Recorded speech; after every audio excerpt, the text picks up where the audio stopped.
A trainer at SeaWorld Orlando rushed to the hospital after she was bitten by a killer. She smiled, waved to the cheering crowd, and dove into the water just like she'd done 100 times before. But this time, she wouldn't come back out the same. At SeaWorld's Blue Horizon show, something went horribly wrong.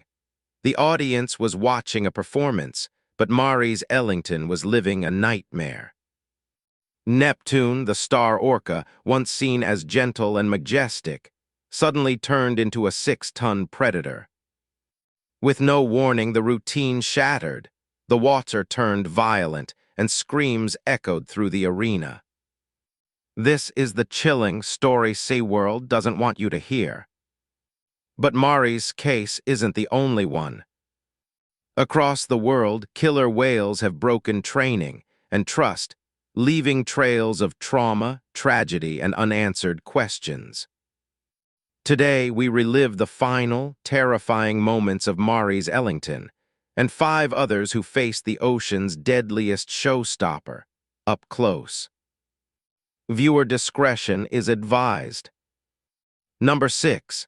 Neptune in Mari's Blue Horizon Oceanic Park, located in sunny San Diego, California, was a top destination for marine enthusiasts. It was very popular for its famous orca performances. The park featured state-of-the-art aquariums, dolphin encounters, and a colorful coral reef exhibit. But the true heart of the park was Neptune, a colossal 20 feet long, 10,000-pound male orca. His shows drew thousands of visitors each week, making him the park's biggest star and a key source of revenue. Neptune performed 6 amazing shows weekly, always leaving the audience impressed. However, behind the scenes, trouble was brewing. Trainers had been noticing disturbing behavior from Neptune.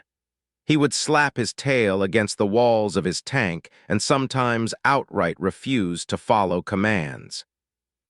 Despite repeated warnings from the staff, Blue Horizon's management insisted that shows continue, prioritizing the revenue Neptune generated over safety concerns. Among Neptune's handlers was Mari Ellington, a 27-year-old marine biologist who had worked tirelessly to become his primary trainer. Growing up along the rugged coastline of Oregon, Mari's developed a deep passion for marine life. After earning her degree, she joined Blue Horizon. Mari's was proud of her bond with Neptune, and so she brushed off concerns about his erratic behavior, confident she could handle him. But not everyone shared her optimism. A senior trainer had raised serious concerns months earlier, citing Neptune's growing aggression and isolation. The trainer even requested that Neptune be retired from performing or, at the very least, removed from shows. Management, however, rejected the request, unwilling to lose their star attraction. Frustrated and unwilling to compromise on safety, the trainer quit in protest. Their unprofessionalism, however, would eventually backfire. By the time of the afternoon show, Mari's had already completed one performance earlier in the day.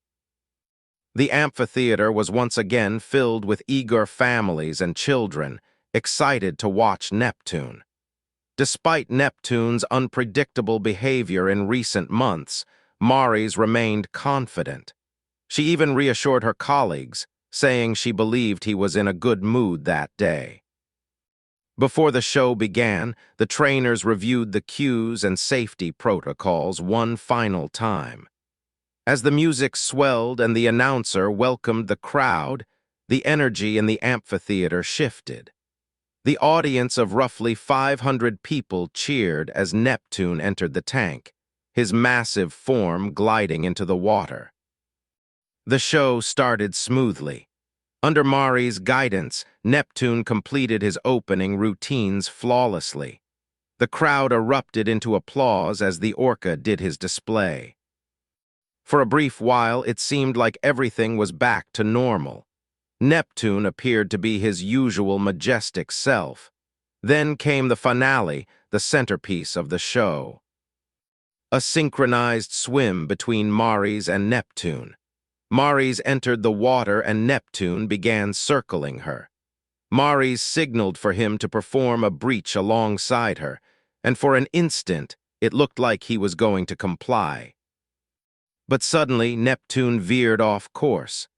Without warning, he lunged at Mari's, clamping his powerful jaws around her midsection. The force of the attack threw her body upward, and she briefly surfaced. Above the water, she could hear the horrified screams of the audience before Neptune yanked her back under. The trainers on the platform leapt into action, using distraction techniques to try to calm Neptune. They tossed brightly colored buoys and ropes into the tank, followed by a bucket of fish. Two trainers used long poles designed to gently nudge Neptune away, but his violent thrashing made it impossible to safely intervene. As Neptune slammed Mari's against the tank walls, her lifeless body occasionally broke the surface, only to be dragged under again moments later. The audience watched in horror. Neptune finally let go of Mari's after over a minute of violent thrashing, and her lifeless body rose to the surface. Rescue divers quickly entered the tank, pulling her to the deck, where medics desperately worked to save her. The injuries were devastating. Several fractured ribs, a punctured lung, and severe blunt force trauma to her chest and abdomen. Despite their efforts, Mari's was pronounced dead at the scene. Chaos erupted in the aftermath. Guests were quickly evacuated from the park. Emergency personnel swarmed the area, and the amphitheater was cordoned off within hours. Blue Horizon responded by suspending all Orca shows, a move that later became permanent. The tragedy also had legal consequences for the park. Mari's grieving parents, devastated by the loss of their only child, filed a wrongful death lawsuit against Blue Horizon. They accused the park of negligence, ignoring repeated warnings about Neptune's aggression and isolating him in conditions that heightened his stress. The lawsuit also pointed out inadequate safety measures and management's decision to continue performances despite known risks. After negotiations, the case was settled out of court. Blue Horizon's management agreed to a substantial settlement with Mari's family. As part of the settlement, Blue Horizon pledged to support marine conservation efforts and fund independent research into the mental health of captive orcas. The tragedy sent shockwaves through the marine park industry. Blue Horizon permanently banned orca shows, though it kept other attractions like dolphin encounters, aquariums, and conservation-focused exhibits. However, losing its star attraction led to declining attendance and mounting financial struggles. Within a few years, the park filed for bankruptcy and eventually closed its doors. Neptune was relocated to a marine sanctuary in British Columbia, where he could live in a more natural and less stressful environment. But Neptune isn't the only killer whale who was out of captivity, leading to irreversible tragedy. Number 5. Takoa and Claudia Loro Park is located along the stunning coastline of Puerto de la Cruz in Tenerife, and is a globally recognized haven for wildlife.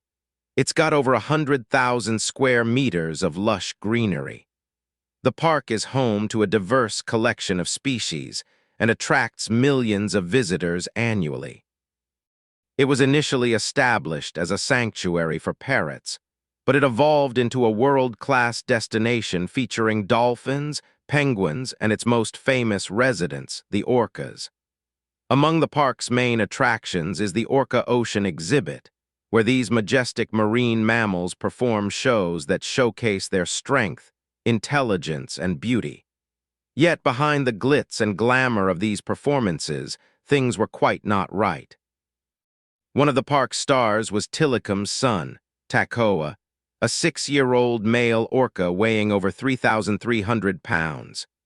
Takoa's impressive size and power made him a favorite among visitors, but for the trainers who worked closely with him, his story was far more complicated. Orcas, while intelligent and trainable, are still wild animals with instincts and emotions that can be difficult to predict. Takoa had shown moments of aggression in the past, but these incidents were minor and never escalated to the point of major concern until one fateful day. Takoa's early life was filled with disruptions. Shortly after his birth, he was separated from his mother, Tama, who always displayed aggression towards him. This behavior was thought to stem from her own traumatic past, including witnessing her mother, Gudrun, attempt to drown one of her calves. Takoa was raised instead by a more experienced female orca, Kayla, and often paired with his half-brother, Tuor. In 2004, however, Takoa and Tuor were transferred to SeaWorld San Antonio, where they joined a new group of orcas. This transition, along with his later move to Loro Park, only heightened the troubles Takoa was facing. He endured frequent aggression from other orcas, leaving visible scars from countless confrontations. Despite these hardships, Takoa grew into a powerful but unpredictable animal, shaped by his turbulent past, a past that likely contributed to his aggression toward his trainers. One of those trainers was Claudia Volhart, a 29-year-old marine biologist from Weinheim, Germany. Claudia had always been passionate about marine life and saw her work with orcas as a dream come true. As Europe's only female orca trainer at the time, she had spent years earning the trust of these incredible animals. On what seemed like an ordinary day, Claudia prepared for another training session with Takoa. The atmosphere was tense, though she reassured her colleagues that Takoa was okay anyway. The session was supposed to be simple. Takoa would nudge her feet with his snout as they swam together. Claudia stood at the edge of the pool as Takoa approached her, his dorsal fin cutting through the water. Initially, he appeared calm, but something about his movements seemed off. Without warning, Takoa lunged at Claudia, striking her chest with incredible force. The impact knocked the air from her lungs and sent her crashing into the water. Before she could recover, Takoa attacked again, his massive body slamming into her with unrelenting power. Claudia struggled to regain control, but Takoa's strength was overwhelming. He dragged her downward into the deepest part of the pool, 40 feet below the surface. Takoa's teeth grazed her arm as he pulled her further down. The pressure of the water made it harder for her to breathe, and the pain in her chest and arm was unbearable. As Takoa's grip tightened, Claudia's vision began to fade. Just when it seemed like there was no escape, Takoa released her and resurfaced, still holding her arm in his mouth. With one final surge of power, he propelled both of them back to the surface. Gasping for air, Claudia tried to stay conscious, but the pain was overwhelming. Her colleagues, who had been watching in horror, rushed to her aid. They pulled her from the water and away from Takoa, who remained in the pool. Claudia's injuries were severe: a broken elbow, a bruised lung, and deep internal trauma. She was rushed to the hospital, where doctors worked to stabilize her. Miraculously, she survived, but the attack left both physical and emotional scars that would take much longer to heal. Back at Loro Park, the reality of the incident began to sink in. Trainers and park management understood the risks of working with such powerful animals, but Takoa's attack was proof of the unpredictable nature of orcas in captivity. Water-based training sessions with Takoa were immediately suspended, and the park implemented new safety measures to protect trainers. For Claudia, recovery was a slow and challenging process. While her physical injuries gradually healed, the psychological impact of the attack lingered. And of course, people began to take on the issue. Critics argued that the stress and isolation these animals experience in artificial environments contribute to their aggressive behavior. Number 4. Alexis Martinez. Alexis Martinez, a 29-year-old trainer, had been working at a marine park in Tenerife, Spain, since 2004. Over the years, he had developed a strong connection with the animals he worked with, particularly the orcas. However, tragedy struck during a Christmas show rehearsal on December 24, 2009, when Alexis was attacked by Keto, a male killer whale.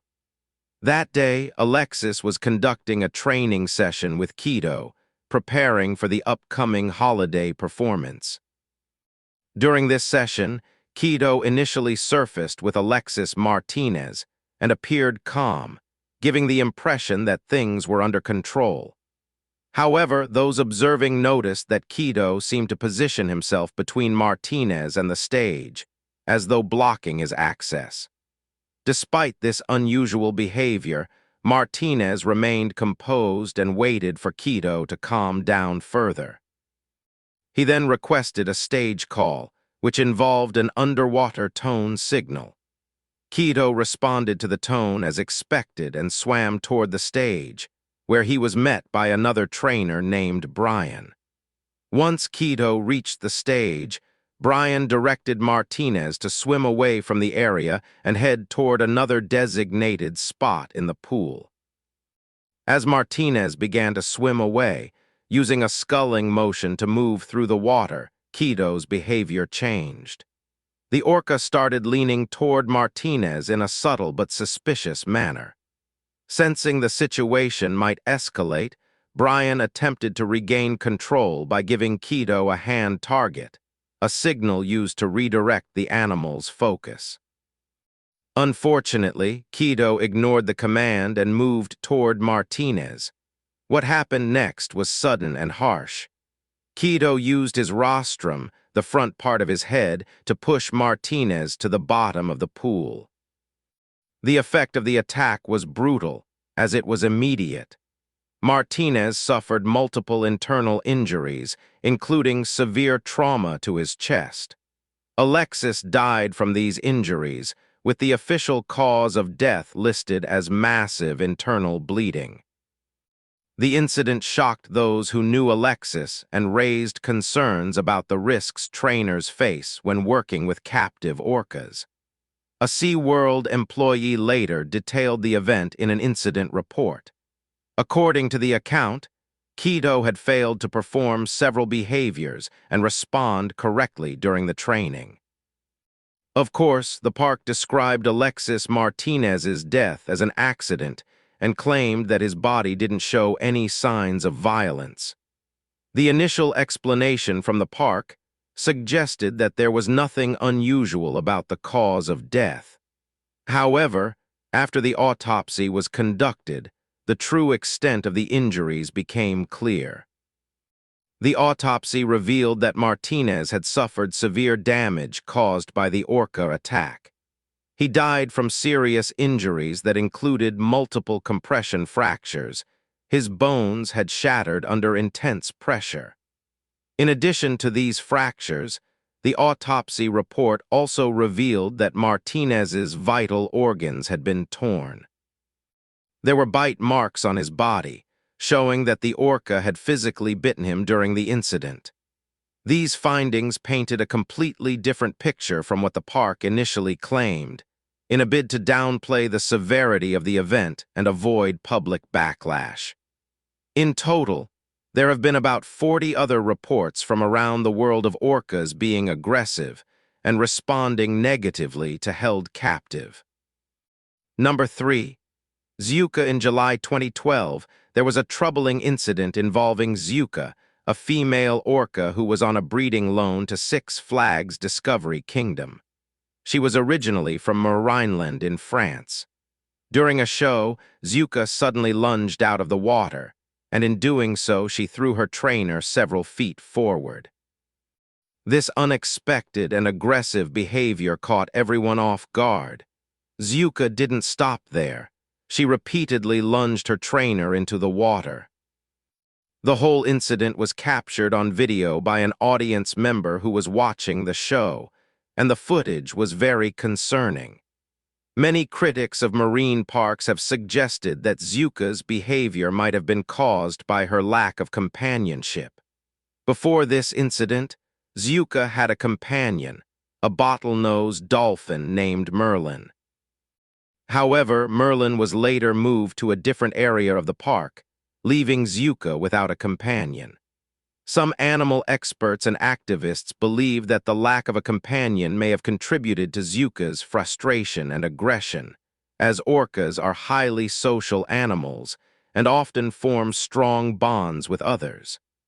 After this incident, Zuka was transferred to SeaWorld San Diego. Number 2.